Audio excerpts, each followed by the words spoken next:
मागणीनंतर अखेर पालकांना आतमध्ये सोडण्याची परवानगी देण्यात आली। मात्र काँग्रेसच्या कार्यकर्त्यांना, जे आमदार आहेत, खासदार आहेत, त्यांना मात्र सोडलं जात नाही आणि त्याविरुद्ध आपण बघतोय की काँग्रेसच्या खासदार वर्षा गायकवाड असतील, अस्लम शेख असतील, हे चांगलेच आक्रमक झालेले आहेत आणि कोणत्याही परिस्थितीत आम्ही या शाळेचं खाजगीकरण होऊ देणार नाही, असा सध्या काँग्रेसच्या कार्यकर्त्यांनी पवित्रा घेतल्याचं आपल्याला दिसून येते। व्हिडिओ जर्नलिस्ट हेमंत करमसह सचिन गाड, एबीपी माझा, मुंबई।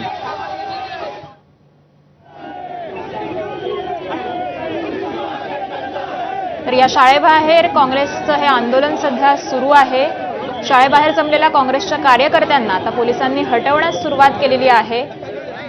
टाउनशिप शाळेच्या खाजगीकरणाला काँग्रेसनं हा तीव्र विरोध केलेला होता आणि शाळेच्या खाजगीकरणाविरोधातच आज काँग्रेसनं हे तीव्र असं आंदोलन पुकारलेलं आहे। खासदार वर्षा गायकवाड आणि अस्लम शेख हे देखील या आंदोलनामध्ये सहभागी झालेले आहेत।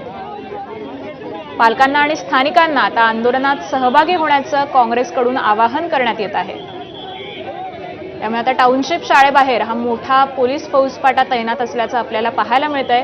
काँग्रेसकडून हे मोठ्या प्रमाणात आंदोलन करण्यात येत आहे। शाळेच्या खाजगीकरणाविरोधात हे आंदोलन आहे। त्यामुळे आता पालकांशी शाळा प्रशासन काय चर्चा करतं हे देखील पाहणं अत्यंत महत्त्वाचं ठरणार आहे। त्याच वेळेला आता या आंदोलकांना पोलिसांकडून धरपकड देखील करण्यात येते। काँग्रेसकडून हे आंदोलन पुकारण्यात आलेलं आहे। खासदार वर्षा गायकवाड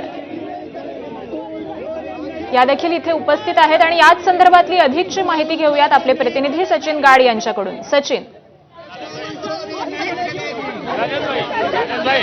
आपण बघतोय की कार्यकर्ते चांगलेच आक्रमक झालेले आहेत। मालवणीची टाउनशिप शाळा आहे आणि त्याच्या खाजगीकरणाला काँग्रेसचा कडाडून विरोध आहे। मोठ्या संख्येने पालक देखील आंदोलन वर्षा गायकवाड यांच्याशी बातचीत करण्याचा प्रयत्न करूया। मॅडम,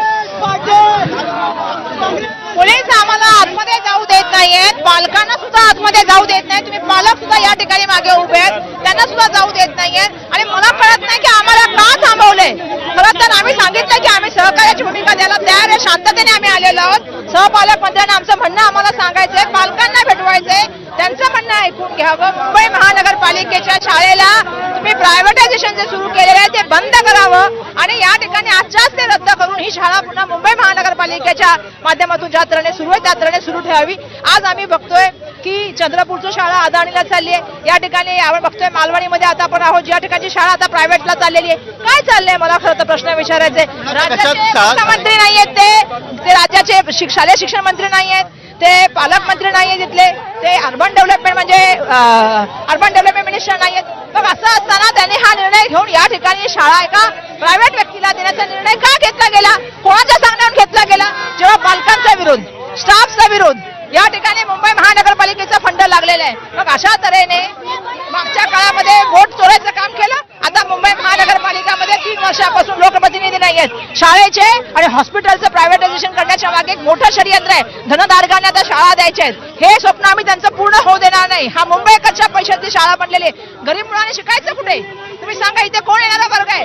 गरीब वर्गाचा मुलं इथे या ठिकाणी शिक्षणाला येतात, त्यांच्या हक्कापासून त्यांना बाजूला ठेवतात, हे बिलकुल आम्ही खपून घेणार नाही। नक्की शाळा दिली जाते कोणाला? आपल्यालाही माहिती आहे कोणत्या तरी एनजीओला दिली जाते असं मी ऐकलं, आम्हाला त्यांचं नाव घ्यायचं नाहीये। आमचं म्हणणं आहे तुम्ही चंद्रपूरची शाळा कोणाला दिली?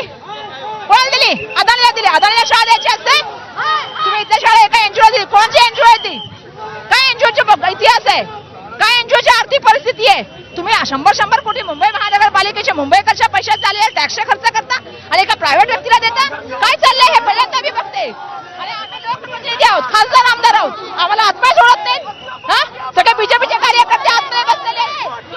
100 कोटी रुपये खर्च करून शाळा बांधल्याचा आरोप काँग्रेसने केलेला आहे आणि आता ही शाळा ही खाजगी विकासकाला, खाजगी एनजीओला दिली जाते असा काँग्रेसचा आरोप आहे। आपण बघतो की मोठ्या संख्येने काँग्रेसचे कार्यकर्ते इथे जमलेले आणि पालक देखील या संपूर्ण आंदोलनात सहभागी झाले। मोठ्या संख्येने पालक इथे जमलेलं कळतंय आपल्याला।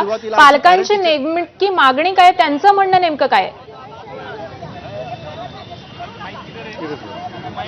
पालकांची थेट मागणी आहे की जी संपूर्ण शाळा आहे ती मालवणी परिसरात बांधण्यात आलेली आहे। मालवणी परिसरामध्ये मध्यमवर्गीय